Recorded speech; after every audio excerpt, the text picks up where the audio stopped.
વર્ષ 2023 એટલું અનોખું હતું કે તેમાં કેટલાય વાવાઝોડા જોવા મળ્યા, સાથે સાથે વરસાદ ઓગસ્ટ મહિનો સાવ કોરો ગયો, ઠંડી પણ અનોખી જોવા મળી રહી છે. હજુ ઠંડીની શરૂઆત પણ નથી થઈ ત્યારે સૌના મનમાં એ સવાલ છે કે હવે વર્ષ 2024 આવી રહ્યું છે. ગણતરીના દિવસોમાં જ વર્ષ 2024ની શરૂઆત થવા જઈ રહી છે. ત્યારે અંબાલાલ પટેલ દ્વારા વર્ષ 2024 કેવું રહેશે તેનું સંપૂર્ણ અનુમાન કરવામાં આવ્યું છે, અને એ પણ તારીખો સાથે. વર્ષ 2024માં ચોમાસું કેવું રહેશે, વાવાઝોડા અને વરસાદની જે છે તે સંભાવના કેટલી છે તેના વિશે સંપૂર્ણ માહિતી અંબાલાલ પટેલે આપી છે. તો ચાલો વિસ્તારથી એ માહિતીને જાણીએ. જો તમે પણ ગુજરાતની પડે પડની અપડેટ મેળવવા માંગતા હો તો હમણાં જ આ ચેનલને સબસ્ક્રાઈબ કરો અને કમેન્ટમાં આપેલી લિંક ઉપર ક્લિક કરીને ખાસ આપણા વોટ્સએપ ગ્રુપમાં જોડાવવાનું ચૂકશો નહીં. નમસ્કાર, તમારા બધાનું સ્વાગત છે ધ કાજલ સુવા યુટ્યુબ ચેનલ ઉપર.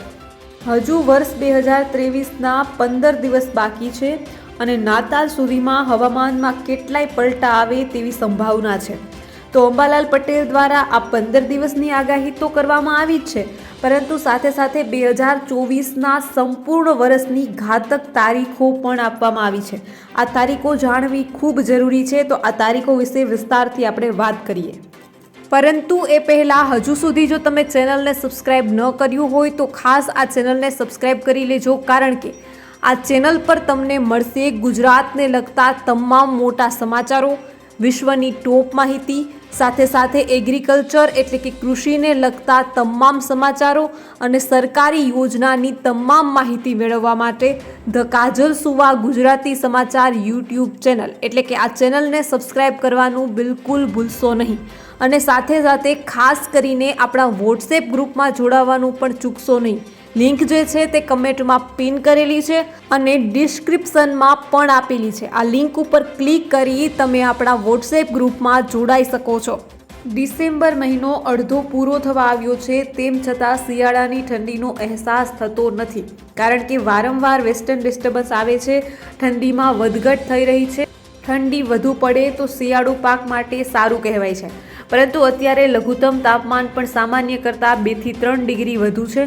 જોકે ચાલુ વર્ષના શિયાળામાં કોલ્ડ વેવની ફ્રીક્વન્સ ઓછી રહેવાની નિષ્ણાતોનું અનુમાન હતું. રાજ્યમાં ઉત્તર પૂર્વના પવન ફૂંકાઈ રહ્યા છે અને 2 થી 3 ડિગ્રી તાપમાન વધવાનું અનુમાન છે, એટલે કે ઠંડીનું પ્રમાણ ઘટી જશે. હવામાન નિષ્ણાત અંબાલાલ પટેલે મીડિયા સાથે વાત કરતા જણાવ્યું હતું કે 14 થી 18માં કમોસમી વરસાદ થવાની શક્યતા હતી, પરંતુ હવે 14 થી 18 ડિસેમ્બરમાં કમોસમી વરસાદ નહીં થાય, પરંતુ વાદળો આવશે, કારણ કે વેસ્ટર્ન ડિસ્ટર્બન્સ આવવાનું હતું તે દૂર છે. વેસ્ટર્ન ડિસ્ટર્બન્સ પાકિસ્તાન તરફથી આવશે. 16 ડિસેમ્બર સુધીમાં ભારત નજીક આવશે અને તાપમાનમાં વધારો થશે. 18 ડિસેમ્બર પછી દેશના ઉત્તરીય પર્વતીય વિસ્તારમાં ભારે હિમવર્ષા થશે અને હવામાનમાં ફેરફાર થશે. એક પછી એક વેસ્ટર્ન ડિસ્ટર્બન્સ આવતા ગુજરાત તરફ વાદળો આવશે, પરંતુ વરસાદ આવે તેવા વાદળો નથી, એટલે થોડી રાહત રહેશે. કારણ કે ઓછા ભેજના કારણે ઉત્તર ભારતમાં ધુમ્મસ જેવું વાતાવરણ જોવા મળશે. ધીમે ધીમે હવામાનમાં ફેરફાર રહેશે અને 16 થી 18 ડિસેમ્બરમાં વાદળછાયું વાતાવરણ જોવા મળશે. અરબ સાગરનો ભેજ અને વેસ્ટર્ન ડિસ્ટર્બન્સના કારણે વાતાવરણમાં ફેરફાર થવાની શક્યતા છે. 23 ડિસેમ્બર સુધીમાં વાતાવરણમાં મોટા ફેરફાર થશે. મજબૂત સિસ્ટમ આવશે જે ઉત્તર ભારત સહિત રાજ્યના વાતાવરણમાં પલટો લાવશે. 23 ડિસેમ્બર આસપાસ ઉત્તર ભારતમાં અમુક વિસ્તારમાં ગાજવીજ સાથે કરા પડવાની શક્યતા છે અને ગુજરાતમાં પણ કમોસમી વરસાદ થવાની શક્યતા રહેશે. નાતાલ સુધીમાં હવામાનમાં મોટા ફેરફાર થવાની શક્યતા રહેશે. રાજ્યના હવામાનમાં વારંવાર પલટો જોવા મળી રહ્યો છે. તાપમાનમાં સતત વધઘટની કૃષિ પાક પર અસર પડે છે, પરંતુ હવે ડિસેમ્બરના અંતમાં કડકડતી ઠંડી પડવાની શક્યતાઓ છે. ત્યારબાદ ઠંડી ફેબ્રુઆરી સુધી લંબાશે. હવે વાત કરીએ જો 2024ના વર્ષની, તો આમ તો આખા વર્ષ દરમિયાન અનેકવાર વાતાવરણમાં પલટો અને ચક્રવાતની અસર જોવા મળી, પણ હવે આ 2023નું વર્ષ વિદાય લઈ રહ્યું છે અને વર્ષ 2024ના વર્ષનો હવે પ્રારંભ થવાની તૈયારી છે. ત્યારે નવા વર્ષના પ્રારંભ સાથે જ વાતાવરણમાં મોટા પલટા આવે તેવા એંધાણ વર્તાઈ રહ્યા છે. હવામાન નિષ્ણાત અંબાલાલ પટેલની આગાહી પ્રમાણે નવા વર્ષની શરૂઆત સાથે જ વેસ્ટર્ન ડિસ્ટર્બન્સ રહેશે. વધુમાં અંબાલાલ પટેલે શું કહ્યું તે પણ જાણીએ. આમ તો છેલ્લા કેટલાક સમયથી રાજ્યના હવામાનમાં અનેકવાર ફેરફારો જોવા મળ્યા છે. જોકે હવે 15 દિવસ બાદ 2024નું નવું વર્ષ શરૂ થઈ રહ્યું છે. ત્યારે હવામાન નિષ્ણાત અંબાલાલ પટેલે આગાહી કરી છે કે જાન્યુઆરી માસમાં વેસ્ટર્ન ડિસ્ટર્બન્સ આવશે અને ખાસ કરીને ઉત્તરાયણની આસપાસ હવામાનમાં પલટો આવશે. પરંતુ 5 ફેબ્રુઆરીએ વેસ્ટર્ન ડિસ્ટર્બન્સ રહેવાની સાથે દેશના ઉત્તરીય પ્રદેશોમાં ભારે હિમવર્ષા થશે.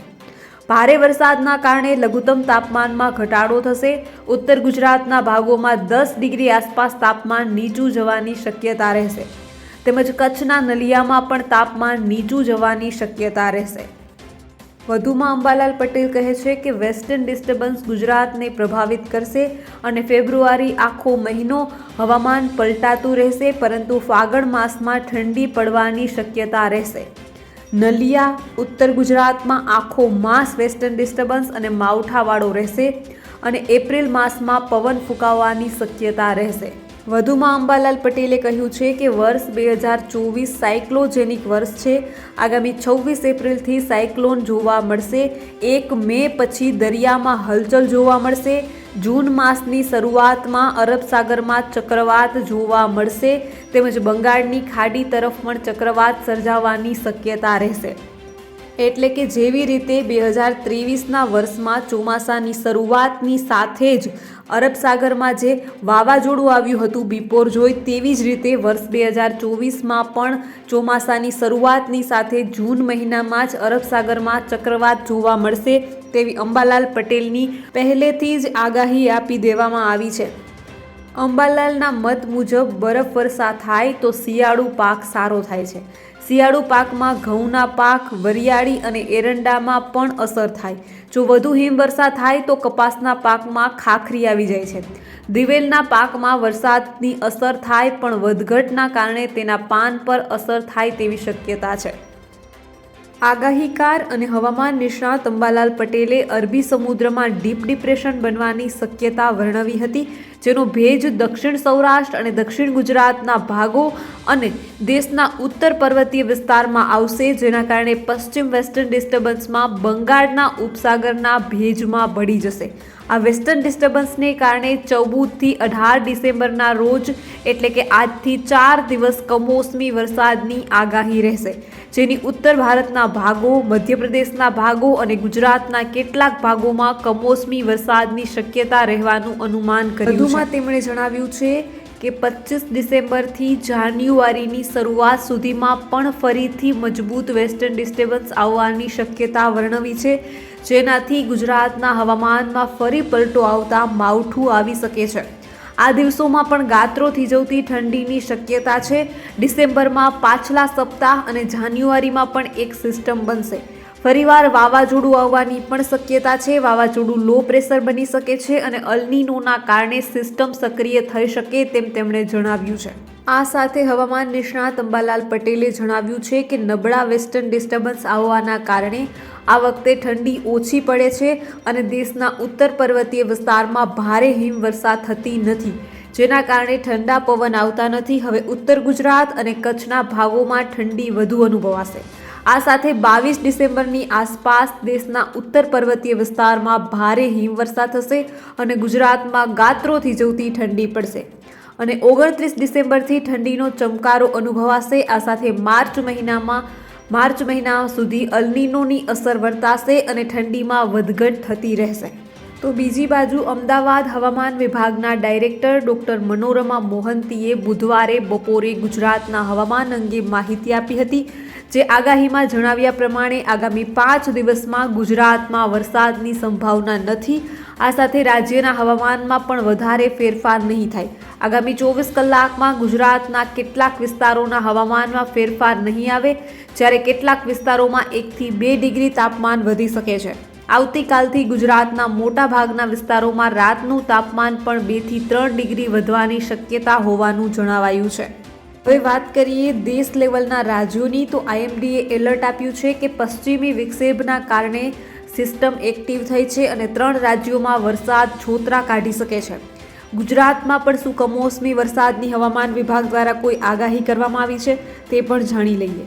IMD એટલે કે ભારતીય હવામાન વિભાગ દ્વારા ઘણા રાજ્યો માટે વરસાદની ચેતવણી જારી કરાઈ છે.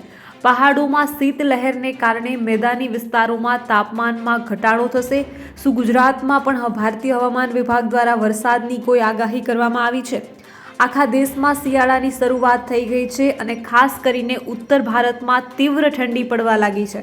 તો યુપી અને પંજાબ સહિત ઘણા રાજ્યોમાં ધુમ્મસ જોવા મળી રહ્યું છે. આ સાથે હિમાચલ, ઉત્તરાખંડ અને જમ્મુ કાશ્મીરમાં હિમવર્ષા થઈ રહી છે. પહાડી વિસ્તારોમાં શીતલહેર ચાલી રહી છે, જેના કારણે મેદાની વિસ્તારોના તાપમાનમાં ઘટાડો થયો છે. જો કે આ સાથે જ ઘણા રાજ્યોમાં વરસાદ પડવાની આગાહી પણ કરવામાં આવી છે. ભારતીય હવામાન વિભાગે ઘણા રાજ્યો માટે વરસાદની ચેતવણી જારી કરી છે. IMD અનુસાર કેરળ, માહે અને તમિલનાડુમાં વાવાઝોડા સાથે ભારે વરસાદ પડી શકે છે. આ રાજ્યોમાં રવિવાર સુધી વરસાદી માહોલ જારી રહેશે. ઓડિશા, પશ્ચિમ બંગાળ અને બિહારના ઘણા જિલ્લાઓમાં પણ વરસાદની સંભાવના છે. હવામાન વિભાગે આસામ, મેઘાલય, નાગાલેન્ડ, મણિપુર અને મિઝોરમમાં ગાઢ ધુમ્મસની સાથે પૂર્વોત્તર ભારતના ઘણા રાજ્યોમાં તાપમાનમાં ઘટાડો થવાની આગાહી કરી છે. હવામાન વિભાગના જણાવ્યા અનુસાર છત્તીસગઢ અને મધ્યપ્રદેશમાં વેસ્ટર્ન ડિસ્ટર્બન્સ સક્રિય થઈ રહ્યું છે. તેથી મધ્યપ્રદેશ અને છત્તીસગઢમાં હળવા વરસાદ સાથે ફરી એકવાર તીવ્ર ઠંડી શરૂ થશે. બુધવારે રાયપુરનું લઘુત્તમ તાપમાન 8.5 ડિગ્રી નોંધાયું હતું, જે આ વર્ષની ઠંડી સિઝનનું સૌથી નીચું તાપમાન છે. હવે ખાસ વાત કરીએ આપણા રાજ્ય ગુજરાતની, તો ગુજરાતમાં પણ ધીરે ધીરે ઠંડી જોર પકડી રહી છે. એવામાં દેશના ઘણા વિસ્તારોમાં વરસાદ પડવાની સંભાવના છે.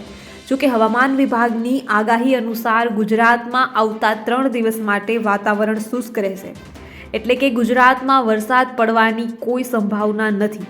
દિલ્હીમાં તાપમાન વધુ ઘટશે.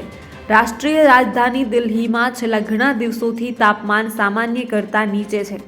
હવામાન વિભાગના જણાવ્યા અનુસાર આગામી 2 દિવસમાં લઘુત્તમ તાપમાનમાં ફરી ઘટાડો થઈ શકે છે. દિલ્હી NCRના ઘણા વિસ્તારોમાં સવારથી ગાઢ ધુમ્મસ પણ પડી રહી છે. સેન્ટ્રલ પોલ્યુશન કંટ્રોલ બોર્ડ એટલે કે CPCBના અનુસાર રાષ્ટ્રીય રાજધાનીમાં AQI સ્તર હજુ પણ અત્યંત નબળી શ્રેણીમાં છે. અમદાવાદ હવામાન વિભાગના ડાયરેક્ટર ડોક્ટર મનોરમા મોહંતીએ આજે આગાહી કરતા જણાવ્યું છે કે આગામી 5 દિવસમાં ગુજરાતમાં વરસાદ થવાની સંભાવના નથી. આવનારા 2 દિવસમાં તાપમાનમાં 2 થી 3 ડિગ્રીનો વધારો થઈ શકે છે. નલિયામાં નોંધાયું 11 ડિગ્રી તાપમાન. રાજ્યમાં હાલ ઉત્તર પૂર્વના પવનો ફૂંકાઈ રહ્યા છે, ત્યારે ગુજરાતના વાતાવરણ અંગે હવામાન વિભાગે આગાહી કરી છે, જેમાં આગામી 5 દિવસ હવામાન કેવું રહેશે તે અંગે આગાહી કરાઈ છે. હવામાન વિભાગે આજે રાજ્યના તાપમાન અંગે અનુમાન જારી કર્યું છે. હાલ તાપમાન વધવાનું કારણ જણાવતા હવામાન વિભાગના ડાયરેક્ટરે જણાવ્યું છે કે હાલ વાતાવરણમાં થોડો ભેજ છે, વાદળ રહે છે, જેના કારણે લઘુત્તમ તાપમાન વધવાની શક્યતા રહેશે.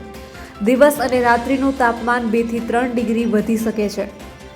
આ સાથે તેમણે આજના તાપમાન અંગે જણાવતા કહ્યું છે કે ગુરુવારે સૌથી ઓછું તાપમાન નલિયામાં 11 ડિગ્રી સેલ્સિયસ નોંધાયું છે, જ્યારે અમદાવાદમાં 17 ડિગ્રી અને ગાંધીનગરમાં 15 ડિગ્રી તાપમાન નોંધાયું છે.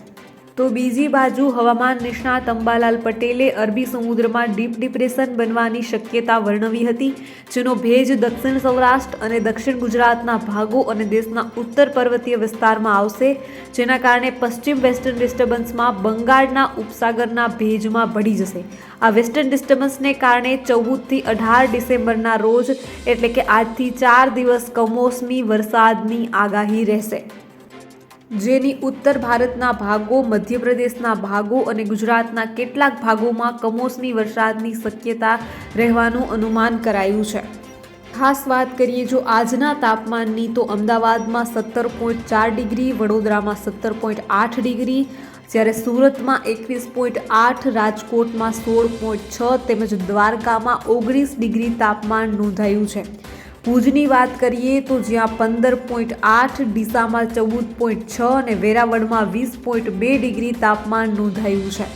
એટલે કે અત્યાર સુધીનું આજનું સૌથી વધારે તાપમાન સુરતમાં 21.8 ડિગ્રી, ત્યારબાદ વેરાવળમાં 20.2 ડિગ્રી અને ત્યારબાદ દેવભૂમિ દ્વારકામાં 19 ડિગ્રી તાપમાન નોંધાયું છે. સૌથી ઓછું તાપમાન નલિયામાં નોંધાયું છે. ટૂંકમાં હવામાન વિભાગ દ્વારા આપેલી આગાહીની વાત કરીએ તો આગામી 3 દિવસ રાજ્યમાં વાતાવરણ સૂકું રહેશે. રાજ્યના અમુક ભાગોમાં વાદળછાયું વાતાવરણ રહેશે. 16મી ડિસેમ્બર પછી રાજ્યમાં ઠંડીનું પ્રમાણ વધશે તેવું અંબાલાલ પટેલનું અનુમાન છે. આજથી 4 દિવસ સુધી ગુજરાતના વાતાવરણમાં ફરી પલટો જોવા મળશે. આજથી 3 દિવસ સુધી ગુજરાતના તાપમાનમાં 1 થી 2 ડિગ્રીનો વધારો જોવા મળશે તેમજ ક્યાંય વાદળછાયું વાતાવરણ પણ જોવા મળી શકે છે. અંબાલાલ પટેલના મતે દક્ષિણ સૌરાષ્ટ્ર અને દક્ષિણ ગુજરાતમાં વરસાદની શક્યતા છે. આજથી 4 દિવસ સુધી કોઈ ભાગોમાં આછો છૂટો છવાયો વરસાદ પણ પડી શકે છે, કારણ કે ગુજરાતમાં હાલ વેસ્ટર્ન ડિસ્ટર્બન્સની અસર જોવા મળી રહી છે અને વાતાવરણ પણ વાદળછાયું જોવા મળશે.